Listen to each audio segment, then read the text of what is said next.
बहुत लोग आए, बहुत लोगों को ये मेडल भी दिया गया। क्या कारण था इनको मेडल दिया गया? हम उन साथियों की तरफ से अपनी ओर से क्षमा प्रार्थी हैं, लेकिन मुझे नहीं लगता है कि ऐसा किसी साथी ने कहा है, और अगर ऐसा कुछ कहा है तो हम उसके प्रति एक तरीके से कह सकते हैं कि क्षमा याचना करते हैं। हमारे साथ संजय मेहता जी हैं। हम रांची में खड़े हैं और JSSU का कुछ कार्यक्रम था, तो उनसे समझेंगे कि आज यहाँ पे क्या था और क्या रखा गया था और क्या सम्मानित लोगों को कुछ सम्मानित भी किया गया, तो समझेंगे। संजय मेहता जी हमारे साथ हैं। सर, सबसे पहले तो आपको झारखंडी जोहार। जोहार जोहार।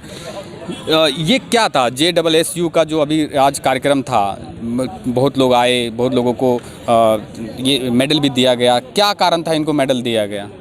पहला सवाल है आपका कि क्या कारण था मेडल दिया गया। जब किसी युद्ध में, रण क्षेत्र में जब आपके साथी जुटते हैं और अपनी पीठ पर लाठियां खाते हैं, उनके माथे फट जाते हैं, खून बहता है, तो ये संगठन का दायित्व बनता है कि उनकी हौसला अफजाई की जाए कि आपने इस रण क्षेत्र में उतर करके इस आंदोलन में अपनी एक महती भूमिका निभाई है।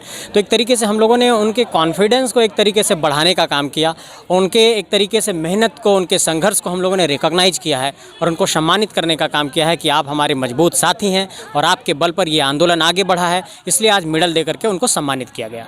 लेकिन बात ऐसा है कि जो अभद्र भाषा का जो यूज होता है, इस्तेमाल होता है, और वही लोग करते हैं जो अभी आज सम्मानित किए गए, मेडल दिए गए, वो दोनों ही काम कर रहे हैं। एक तरफ से आपके आंदोलन में शामिल भी हो रहे हैं, एक तरफ आप कहीं कहीं पे सोशल मीडिया पे भी देखते रहेंगे, सुनते भी रहेंगे कि ज़्यादातर अभी अभद्र भाषाओं का इस्तेमाल हो रहा है। ये सब पढ़े लिखे युवा हैं और बेरोजगार तो हैं ही, पर पढ़े लिखे ज़्यादा हैं, तो इनके मुँह से अभद्र भाषा का इस्तेमाल होना कहाँ तक आपको सही लगता है? आपके चैनल के माध्यम से मैं उन तमाम लोगों को ये संदेश देना चाहता हूं कि कहीं भी असंसदीय भाषा, अपशब्द का और असभ्य भाषा का प्रयोग नहीं किया जाना चाहिए, और ऐसा अगर किसी ने भी किया है तो हम उसकी निंदा करते हैं। और ऐसी किसी भी भाषा का लोकतंत्र में, संसदीय कार्यप्रणाली में और लोकतांत्रिक प्रणाली में जब आप कोई विरोध प्रदर्शन करते हैं, आंदोलन करते हैं, ऐसी भाषा का कोई स्थान नहीं है। ऐसी किसी प्रकार की भी अपशब्द का प्रयोग नहीं करना है। ये सख्त तौर पर आप समझिए एक हमारा आग्रह है, निवेदन है, और ऐसा किसी भी साथी ने किया है तो हम उसकी निंदा करते हैं।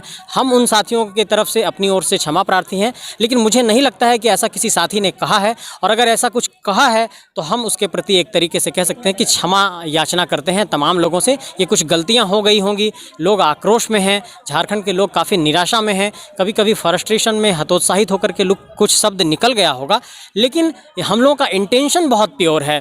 हम लोग ऐसा कुछ इंटेंशनली नहीं किए होंगे हमारे साथी लोग। लेकिन जब विपक्षी पार्टियां, दो पार्टियां रहती हैं मैदान में, बहुत सारी पार्टियां रहती हैं, लेकिन जो पार्टी सत्ता में रहती है अगर वो हार जाती है तो कभी भी अभद्र भाषा का इस्तेमाल नहीं करती हैं। चाहे उनकी कुर्सी चली जाए, उनकी सांसदीय चली जाए, उनकी विधायकी चली जाए, वो इतने उग्र नहीं होते हैं। लेकिन आप लोग पढ़े लिखे नौजवान युवा हैं और आप लोग देश चलाने की बात कर रहे हैं, राज्य चलाने की बात कर रहे हैं, और ये लोग को अगर आप कंट्रोल कैसे करेंगे? आप इन लोगों को आप कंट्रोल कैसे करेंगे? देखिए, आप देखते होंगे कि लोकतांत्रिक कार्यप्रणाली में जब संसदीय प्रक्रिया चलती है, सदन के भीतर जब कोई बहस चल रहा होता है और अनायास अगर लोकसभा के सदस्य या राज्यसभा के सदस्य या किसी राज्य के विधानसभा के सदस्य कुछ अपशब्द बोल जाते हैं, तो संसद की उस विधायी प्रक्रिया से, संसदीय प्रणाली की उस प्रक्रिया से उस शब्द को हटा दिया जाता है, निंदा प्रस्ताव करके कि इस शब्द को हटाया जाए।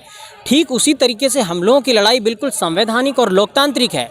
इसलिए हम साथियों को भी लगातार ये संदेश दे रहे हैं कि जब हमें अपनी बात रखनी है तो बहुत संयमित लहजे से रखनी है, संवैधानिक तरीके से रखनी है, लोकतांत्रिक तरीके से रखनी है, और किसी भी प्रकार से अपशब्द का प्रयोग नहीं करना है। जहाँ तक इस तरह की बात सामने आ रही है, लगातार हम लोग ट्रेनिंग दे रहे हैं, लोगों को एक तरीके से समझाने की कोशिश कर रहे हैं, और उनको ये कह रहे हैं कि पॉलिटिकल डिस्कोर्स में जब आप कोई बात उठाते हैं, राजनीतिक विमर्श में जब कोई आप बात लाने की कोशिश करते हैं, तो उसकी एक प्रक्रिया है, उसका एक लहजा है, उसका एक तरीका है, उसकी एक सलाहियत है, और उसको फॉलो किया जाना चाहिए। और ये जो डेकोरम है, एक उसको तो फॉलो करना ही चाहिए। लोकतांत्रिक कार्यप्रणाली में आप देखते होंगे कि बहुत सारे प्रोटेस्ट हुए इस देश के भीतर, जेपी ने भी आंदोलन किया, लेकिन आपने कभी ये नहीं देखा होगा कि इस तरीके से कहीं पर कुछ लोगों ने कहा है। तो अगर ऐसा कुछ आप लगातार जो ये कह रहे हैं, निश्चित तौर पर आप मीडिया में हैं, रिपोर्टिंग कर रहे हैं, आपके कान तक या आपके मीडिया रिपोर्ट्स में ऐसी कुछ बातें सामने आई होंगी, तभी इस बात का सवाल आप हमसे कर रहे हैं। ऐसी कोई बात आई है तो हम लोग इस पर लगातार सुधार करेंगे और अपने साथियों से ये कहेंगे कि इस तरह की बात नहीं कहनी है, और आप लोगों को लोकतांत्रिक तरीके से अपने बात को रखना होगा। ये संजय मेहता जी थे, आप सुन रहे थे कि कैसा आने वाले समय में ये युवा और शिक्षित और बेरोजगार ये तीनों लाइन में फिट बैठता है। ये शिक्षित भी हैं, युवा भी हैं और बेरोजगार भी हैं, और ये लोग राजनीति में कदम रख चुके हैं। तो इनकी भाषा का मर्यादा ये लोग कैसा रख पाते हैं, आने वाले समय में ये देखना होगा कि जो बड़े बड़े इनके नेता हैं, जो बहुत सारे बड़े बड़े नेता अभी हैं इनके पास, जो अभी डेवलप भी हो रहे हैं और कर भी रहे हैं, तो ये लोग इनकी भाषाओं को कैसा रोकते हैं, आने वाले समय में ही पता चलेगा। आप देख रहे थे पंचायत न्यूज़। नमस्कार।